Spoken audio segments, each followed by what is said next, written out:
All right, welcome everyone. We're Semblance of Sanity. I'm Caleb. I'm Jacob. And we're here, of course, for our podcast, episode 26. Yes. What makes a good rivalry? Yes, and it's all those characters that come together and clash over specific things. And we're going to break down specifically why certain rivalries are better than others and utilize some of the well-known rivalries within anime as examples, but also introduce you potentially to some rivalries that you might not have known about, and why we think they're really done well. Yeah. Before we get into that, though, we have our VIP patron shout-out. Yes. Mr. Chris Z. Yes, thank you very much, absolutely dude. Amazing. We super-duper appreciate it.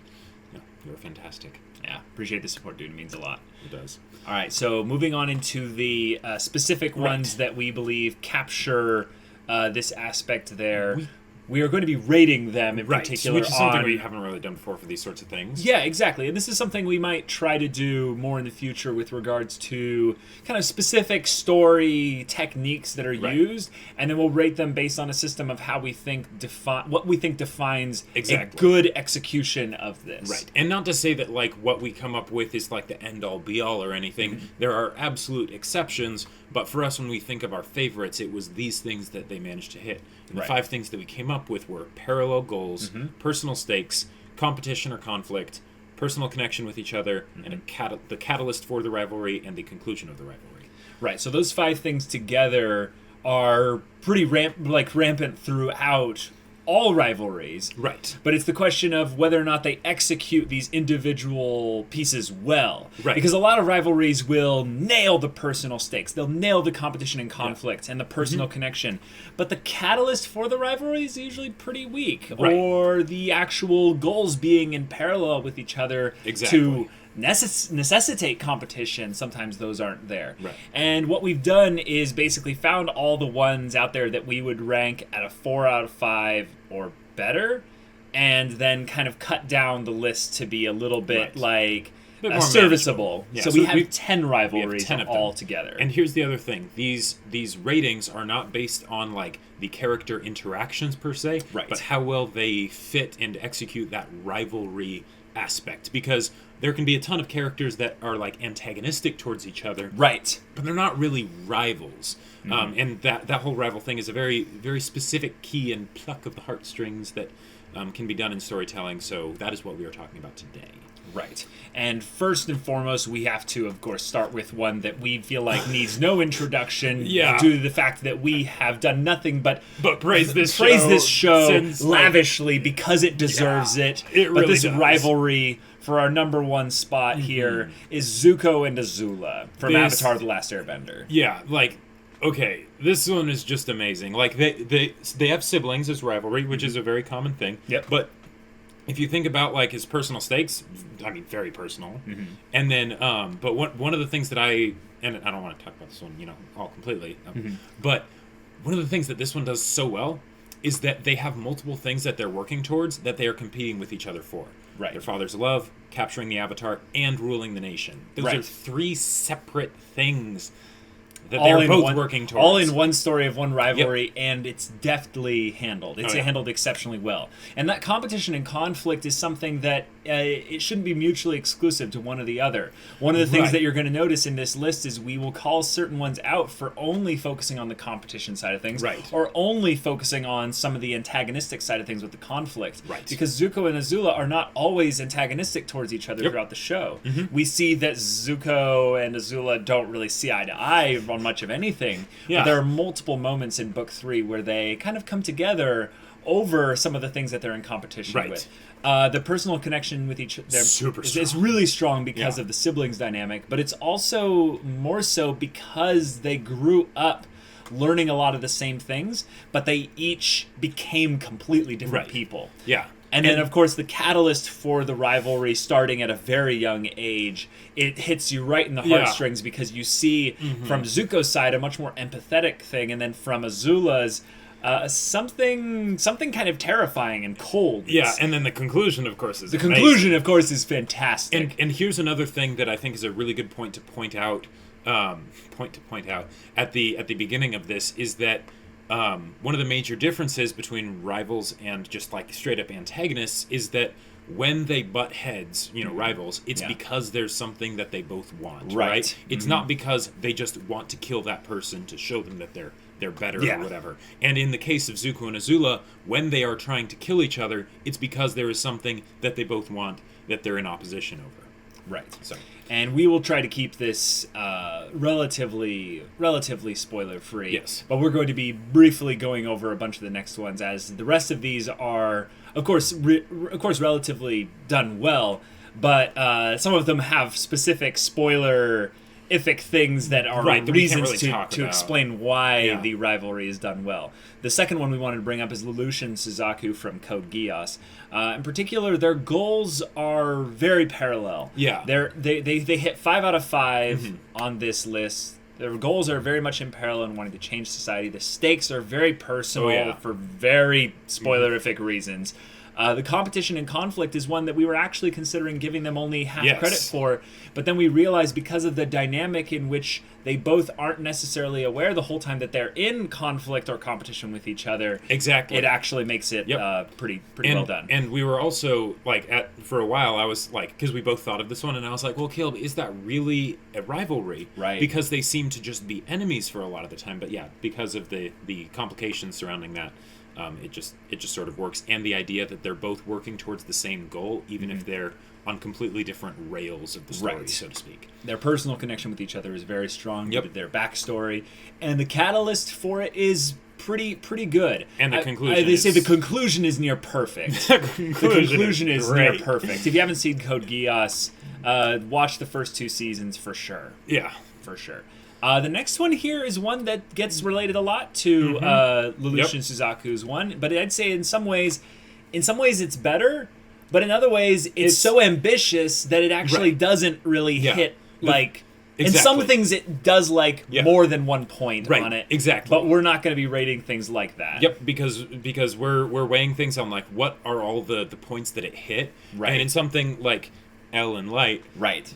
They hit certain things very, very well, but then other ones they just kind of ignore. And that's fine because you can tell all kinds of different stories. You don't have to have something that conforms perfectly to the rival. Right. But L and Light both, I would say, have really, really good parallel goals in that they both want justice, but they're not actually seeking the same thing. And exactly. That's something that is kind of cleverly done by the fact that Light is not in the same state all throughout the show. Yeah. And also L is not in the same state all throughout the show. Right. There's a weaving dynamic with this that makes their parallel goals a little bit weaker, but they hit it out of the park on some of the other areas that this one doesn't really feel like you're missing out on much. Yeah, and I would say the main reason why they miss on the parallel goals is because there's such a fundamental disagreement between the two of them over their ideals and things like that. Right. Otherwise, it probably would have been a full mark for it. Yeah.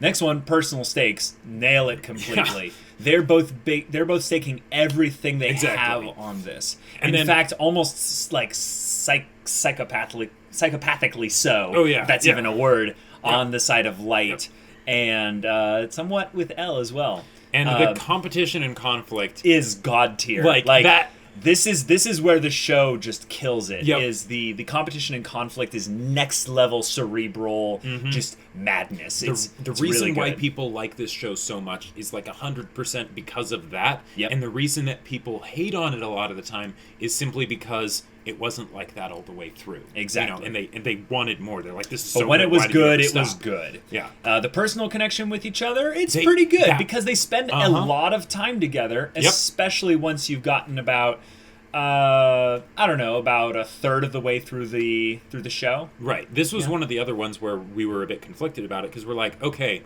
well, with the way they start out, they're just straight up enemies. But with things that they do in the show, they actually make it so that the you watch them get to know each other. Yes, and it's done very intelligently.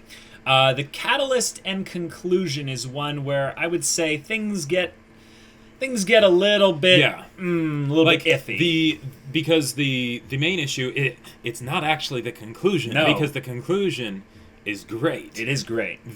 But the thing is that at the start it's just there's this problem. Oh, and there's this one person that we don't really know who's apparently really good at fixing this particular problem. Right. In a way, light begets L in the story. Yeah. And it doesn't feel as natural as a true rivalry would. Exactly. L it's didn't not, exist until and it's not the a rivalry negative had to towards happen. it. It's just one where they don't get full marks, in our opinion. Yeah, exactly. But overall, very good. Yes. This next one here, I think, is very fun, but it's also one of the ones here that completely misses a certain aspect of a rivalry, but nails all the other ones, almost comically so. It's Dio and Jonathan from Phantom Blood in JoJo's Bizarre Adventure. Right. Like, the parallel goals are almost non-existent. Yes. They are so completely different, right? But then you get to, like, the personal stakes. Oh, boy. It totally hits high. that. The competition and the conflict. It's absolutely. fantastic. It's fantastic. Yep. Their connections with each other are... Oh, my gosh. They're so good. And then, of course, we have to talk about the catalyst and conclusion. Because guys, this is about as clear-cut as it can get. Like, Dio shows up, kicks his dog. Rivalry started. The conclusion we won't say. We won't say because of spoilers, but it's perfect. Yeah, it's good. There's no question in your mind of, like, as soon as these characters, like, make eye contact, it's like, oh, they're going to be bitter rivals. Right. So 4 out of 5 for that one as well. Yeah. This next one is one that I'm not as familiar with, but by reputation of it being a popular and I do anime, know a bit about it. And Jacob does know a bit about it. We have to bring up Naruto versus Sasuke because it's one of the classic anime rivalries of the last 2 decades. And the thing is, like, this is, other than, like, maybe the underdog area that Naruto started in, I know you probably don't know anything about this, but the rivalry between Naruto and Sasuke was, like, the big selling point. Yeah. I didn't finish Naruto because it's extensive, but this was one of my favorite parts about it. Whenever it happened with parallel goals, they absolutely have parallel goals. Even though, and this is one of the things that I think makes it a really good rivalry, is that they took a same or similar starting point of, we need to get stronger and we're going to try and, be better than each other, right? But it was for a specific goal that they had in mind. Right. They didn't just want to get stronger. They wanted to get stronger so that they could do something. Yeah. And those things that they wanted to do were very different, hence the eventual turn from rivalry into just antagonistic. Yeah. And I know enough about the story to say that the personal stakes were very well set on both sides, and they continued to escalate more and more and more as the rivalry went towards more of the conflict side than the competition side. Yep, and they did both. And they did both, and that's the other thing. The competition and conflict was something that happened naturally as the personal connection that they had was frayed by the directions that their lives took them. So we just got to give full marks for competition and conflict and full marks for personal connections with each other. It's where the catalyst and conclusion comes to it that it gets a little bit iffy. Yeah, I haven't actually gotten to the point where it officially ends, I guess, but I've seen bits, along the way leading up to the conclusion, and I'm pretty sure it's a real good one because the points I saw were really good.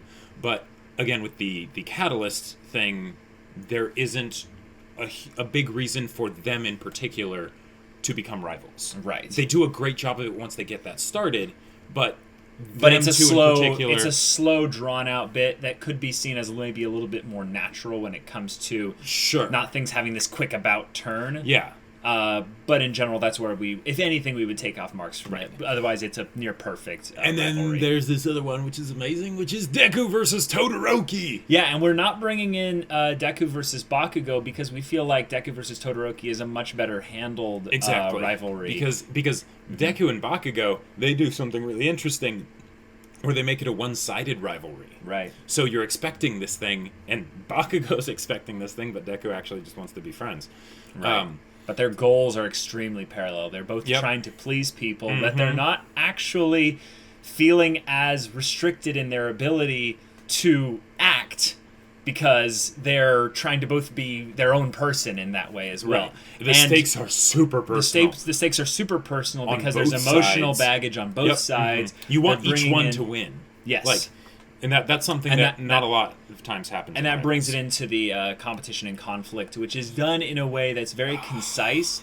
And we would say that just because their rivalry of sorts only lasts, half a dozen episodes or so, that's still something pretty impressive because the way that it builds into it is just really well done. Right. The personal connection with each other, that's the part where I'd say it gets a little bit off. Yeah. Because they're not... Like, it's good. It's good. But they're... You know, Deku and Todoroki, they're rivals by circumstance. Not because of, like, who they are. Really. Right. And the personal connection, if anything, gets some marks because the rivalry develops the personal connection. Yeah. It's not where they have a personal connection that ends up stumbling into a rivalry. The rivalry actually begets the connection. Exactly. Which is where we think the rivalry needs special attention to other than Bakugo, because if anything, Bakugo and Deku have a lot of the same kind of repeated aspects of their interaction, whereas Deku and Todoroki's actually evolves. Yep, and, right, because this is the big thing. Deku and Todoroki, very clear start of, like, this rivalry is happening. They're standing, like, talking to each other. They literally declare, you are my rival. Yeah. And then the conclusion... Oh my gosh. Sakuga. Well, not just Sakuga, but they take what you think is going to be the conclusion. You know, they take the things that they could do as a conclusion that would have been the easy way out, and they do something better, and you don't know you wanted it until you see it, and then you're like, oh my... wow. It's fantastic. Yeah. And this is one that Jacob doesn't know as much about, but I have a decent amount of knowledge with, is the rivalry between Vegeta and Goku. I mean, if we're bringing up Naruto and Sasuke, we have to bring up Vegeta and Goku. I would say, though, the thing about Vegeta and Goku is that their rivalry is extremely simple, but it's consistent. And that aspect of it needs to be valued, and their goals are extremely parallel. So I would give them overall a 4 out of 5. The only area where they're actually... a little bit meandering in is the personal stakes area and a little bit of the ending, the conclusion. Right. The personal stakes in which there's no real feeling that any of them are actually going to die. And also the idea that this rivalry is coming to a conclusion, so that's another way that you can make stakes in there, and since it's sort of this ongoing thing. Right. The stakes in there are primarily kind of localized within the arc of story that they're in, and it doesn't feel as personal, but there are still aspects of it where they're giving up things for each other at multiple times, and I think that's where the frenemies aspect of their dynamic is pretty good. The conclusion hits a little bit weak. The catalyst is fantastic, but the conclusion is a little weak because it's perpetually ongoing. They will always try to be stronger than each other, and there's not really going to be any end to that, despite them potentially having had some kind of resolution to it before Dragon Ball Super came along. But that being said, I'm not very well versed in the area, but I would say they're a decent 4 out of 5. This is one that we are going to introduce to you guys, and it's not an anime. You guys have heard us talk about this book series quite a lot, but the Red Rising trilogy... So there's 2 characters in that series, Darrow and Cassius, and they are quite awesome rivals. They're quite awesome rivals. In particular, their goals are to ascend within a society that they don't seem to don't fully agree with. Yeah, they don't seem to have the most synchronous kind of synergistic views with. So they're both a little bit async. I don't know how to describe it, but they don't fit in perfectly. Exactly. They have all the reasons properly to.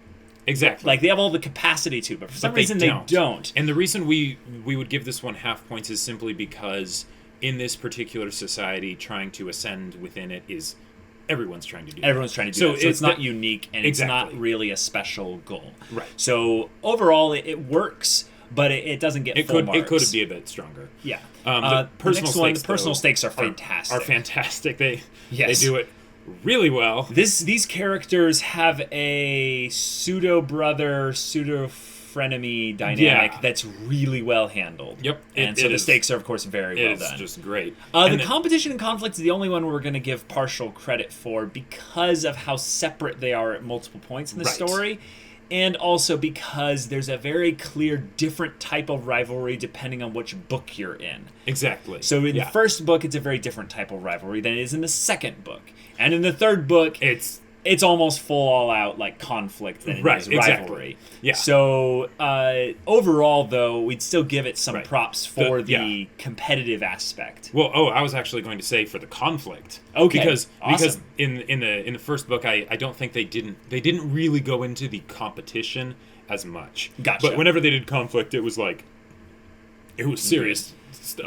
Yeah. The personal connection is very strong, especially that brother dynamic because of what happened in book 1. And the Catalyst conclusion is really good. Yes, because one of the things that this this book series does is it's technically the main character's fault that they have a rivalry. Exactly, and that's one of the things that most stories like this don't do. They don't do. Yeah. They give it to the antagonist. Right. The bad guy, or some so sort of speak. Environmental circumstance. Right. It's never usually the protagonist's fault that the rivalry exists. In this case, it is. And then when it concludes, it concludes. Yeah.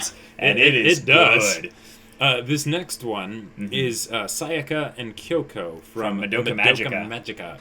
Yes. So this one, I absolutely love it because you're very partial to this. I am very partial probably even to more this so one. than I am. Yes, because these two characters are handled very well, but they even though Madoka Magica is a short show and they don't spend a lot of overlapping time, percentage wise compared to the show as a whole. Yep. When they are there, as soon as Kyoko shows up, her and Sayaka are like this, almost all of their screen time is shared. Yeah, everything comes to a head consistently. Yep, and the personal stakes are very good, and they're also the same. Yeah. So, yeah, and the competition. No spoilers. Yeah, no spoilers. The competition and conflict is really good because they. In a lot of ways, there isn't as much competition there, with the exception that most of this rivalry is not because they're trying to beat each other at attaining something, but rather because of their differing opinions. Right. With Kyoko saying, yeah, I understand where you're at. I used to be there. I tried that. It doesn't work. And Sayaka is saying, no, I'm going to stick with it. And it just works really well. Their personal connection, if anything, is where it's a bit weaker just because they don't spend as much time with each other and they didn't know each other before Kyoko was introduced. Right. And that's why we give this one not a perfect 5 out of 5. Right. But because the catalyst and conclusion of this one is really good. Really good. Particularly the conclusion. Yeah, it's one of my favorite scenes. When you think about Madoka Magica, and you think about top 5 scenes in Madoka Magica, this is in your top 5 scenes in Madoka Magica. The conclusion. So good. Can't go into spoilers, but if you've seen it, you know what we're talking about. All right, and the 10th one here is one that we're going to give perfect marks to. Yeah. You've heard us talk about parallel goals, personal stakes, competition and conflict, personal connection with each other, and catalyst and conclusion. But these two characters, they just do that so well. They exemplify this perfectly. Yeah. And this is why I've been really enjoying Haikyuu lately so much, is just having these character interactions that are so next level and handled so efficiently and so properly. Yeah. I just got to give full credit. It's Kageyama and Oikawa. Yeah, and the greatest thing is that we're not even finished with Haikyuu yet. But just from what we've seen in Season 1, we're like, wow, that is... Yeah. Okay. And the crazy thing is that the actual rivalry between them is separated by 2 different chunks of episodes. Exactly. The parts in the beginning and the parts near the end. Right. And the parts near the beginning start to show kind of the surface level of what's going on. But it's okay, that's, there's a rivalry there, but, not really anything special. But once you get towards the end, you get into the deep stuff. Wow. You get into the things where Kageyama and Oikawa have history together. Yep. And this whole aspect of rivalry is handled nigh perfectly. Yes. And if anything, we're giving it some slack on the conclusion aspect because... We're taking it in the context of the first season. We're taking the context of the first season. Which does have a great conclusion for the rivalry, if that was all they wanted to do with it. But I'm guessing that it's just going to get even better as they move on to Season 2 with how well they handle these characters. And this is the other thing that I want to bring up. We have competition and conflict as one point, right? Right. And a lot of times we've been, taking off half a point because rivalry might do one but not the other. Right. In the case of Haikyuu, I mean, the competition, of course, is out of the park, obvious, right? Yeah, it's obvious. Right. But with the conflict, that one, I would say, is there because it's not just the fact that they have the competition, but they take it to something more. Yeah. They get they get messy with each other. They start talking smack to each other, and like they're getting in each other's heads. Yeah, there's stuff that happens in the backstory where you're like, this has gone beyond competition. Exactly. What is this? Yeah. And there's multiple layers to it within even the conflict aspect of it. Oh yeah. It's not just that they want to beat each other. It's that they're actively like restricted from moving forward if the other person succeeds in their bit. Yep. It's a win-lose situation, and they will do whatever it takes to win. Right. And it's something where the characters are not really whole when it comes to this competition. They start to fray a little bit at the edges, and you start to see their cool facades from these two characters break a little bit. And it's something where the conflict becomes something that hits you on the emotional, like psychological level as well.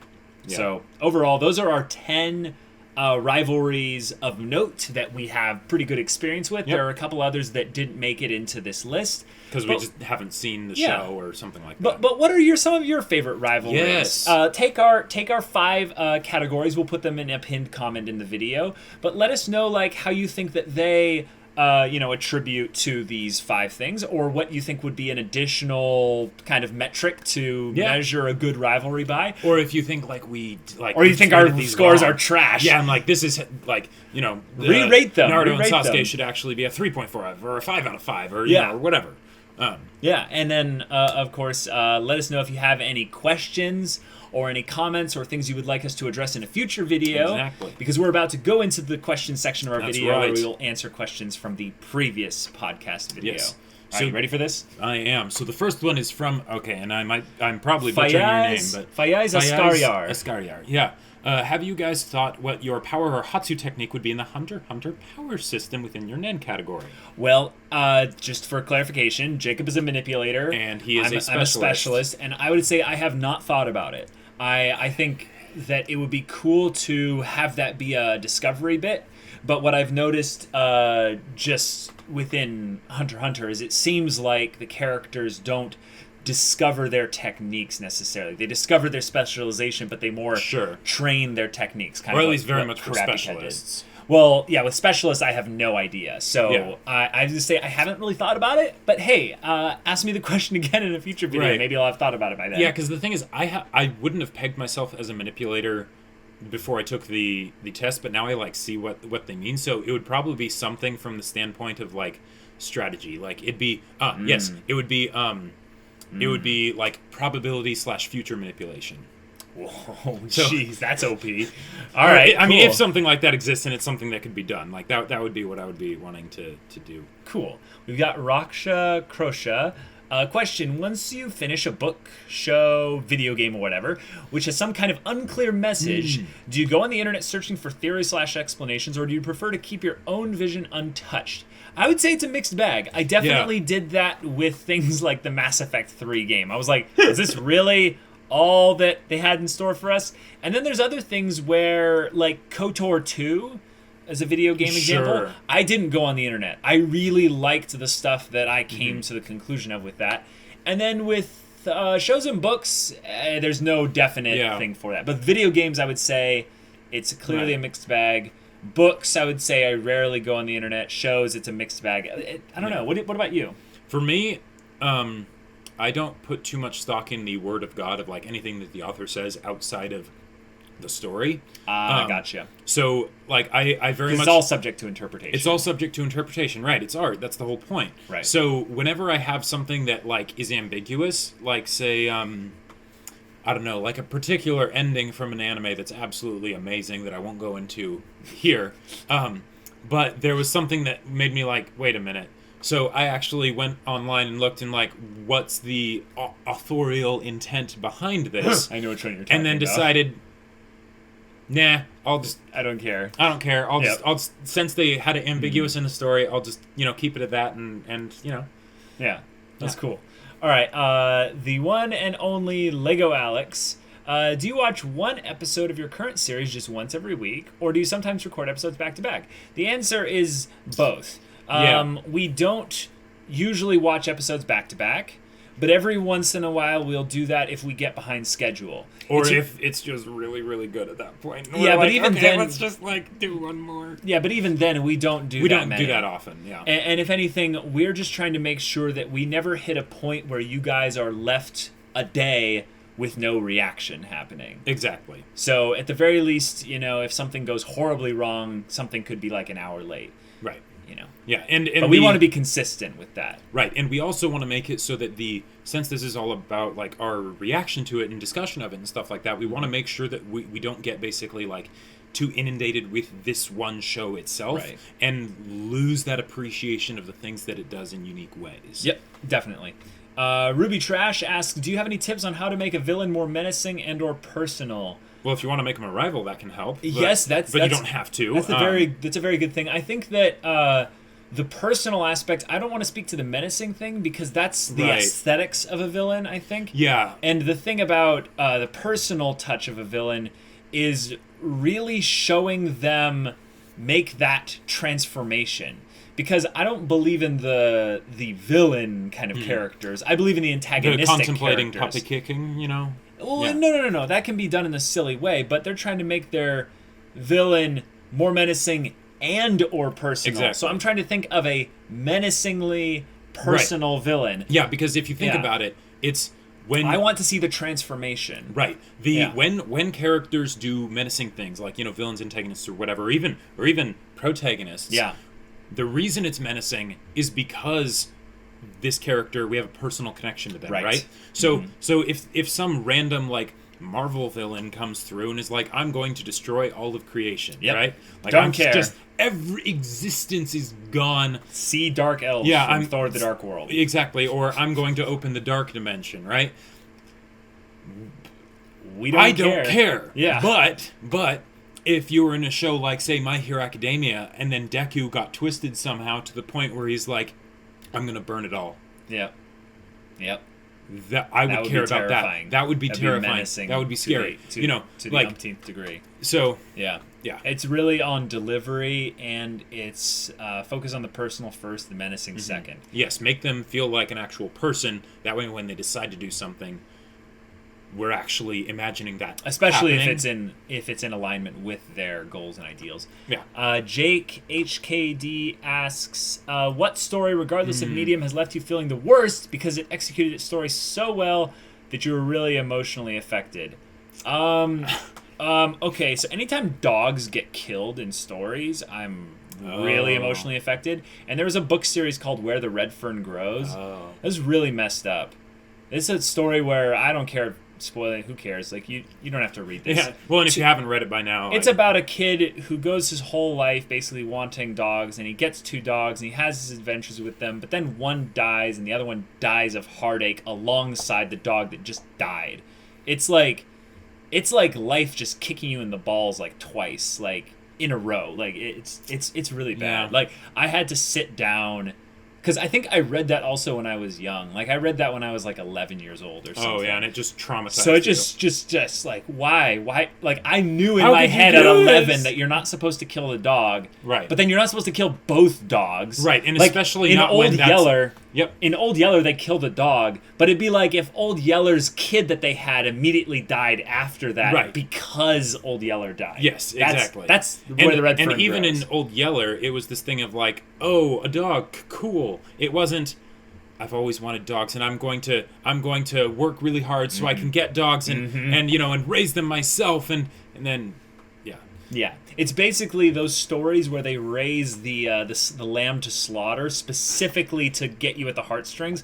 Fullmetal Alchemist Brotherhood did that pretty well too. Oh, but the thing was, they did it so quick in the beginning, right? That I would say the Red Fern Grows hits you harder. So, what about you? I'm going to bring up a couple. So, oh no! If you've ever seen this Ghibli movie called Grave of Fireflies, you should no. watch it. Oh no! It's one of those ones you will want to watch once, and that is it.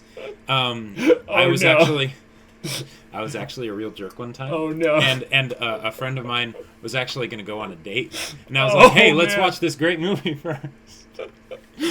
I still kind of feel bad about that, but at the same time not, because it is a great heavy movie. It is a heavy movie. I watched it when I was older, so I was more emotionally like mature. Ready. Yeah, I was ready for something like that. But then there's also this anime that we just recently finished reacting to. That's true. Called Made in Abyss.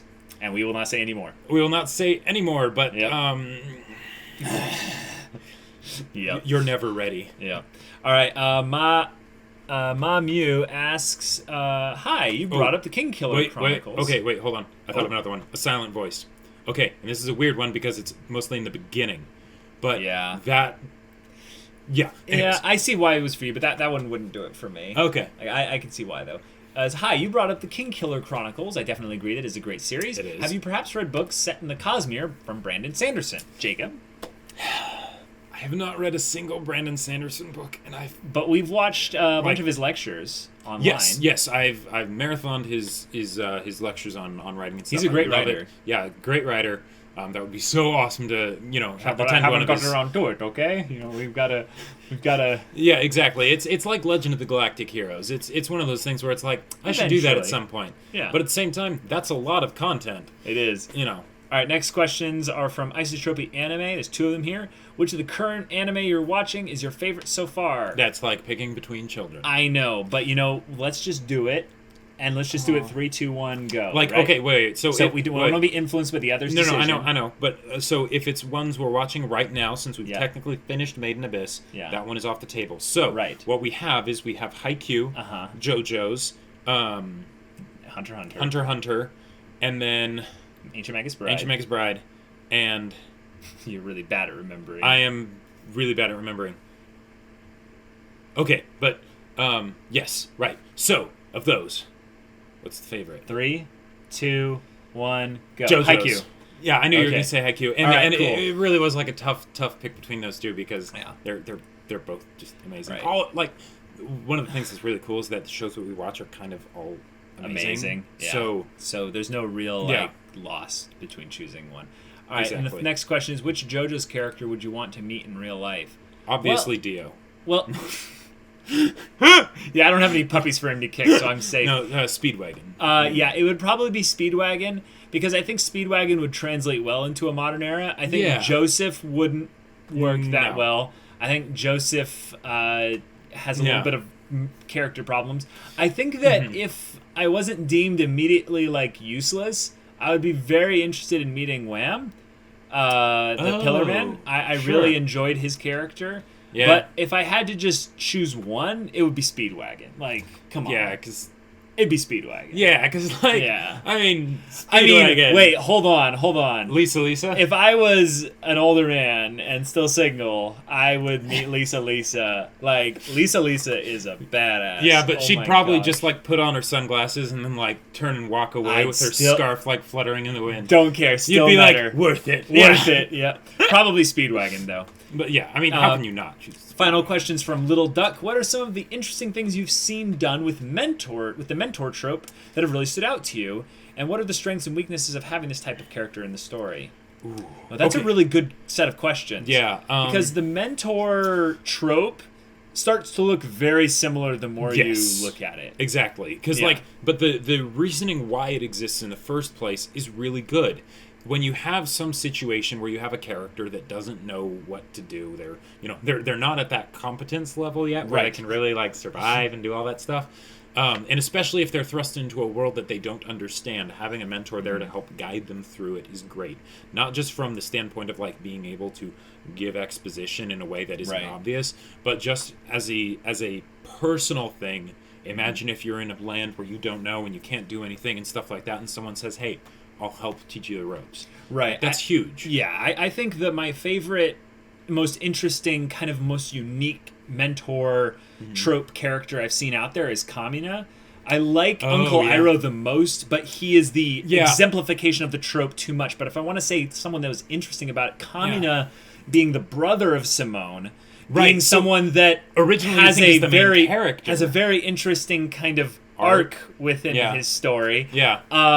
And also has a very long-reaching effect, I'll just say, with his character's mentor aspect. Exactly. It becomes something more than it really could have been, especially since they bring up how flawed this character is because in the story. Because a lot of times with mentor characters, because it's done so much, we lose the effect of what that person should bring to the table, what they should mean to the person that they're mentoring. And Kamina does that so well. He does. Like you don't even have to be like young when you watch Gurren Lagann. You don't. You're like, oh my gosh, Kamina, you're so hits amazing. You right like, here. It's good. If I could teleport you into the real world, I would. You know. Yes. The one I would actually say is All Might. All Might is a pretty good trope and interesting take on it. Because they don't do it as much like later into the show, because at that point, like, Deku's like learning to walk on his own 2 feet. He's a little bit more proficient. Yeah, he's getting a little bit more proficient. But those first 3 episodes of My Hero Academia, with All Might coming along and meeting Deku where he was at when he's his hero, and you know, and everything where Deku is starting to lose hope on this dream, right? But he's still willing to go through the pain of believing. Yeah. And then All Might comes around and says it's you two good. can be a hero, and then not just says that, but then like helps prepare him. Oh my gosh, that. Yeah, you wish you were the Deku in that instance there. Exactly. The strengths and weaknesses of this type of character are basically kind of what Jacob said previously.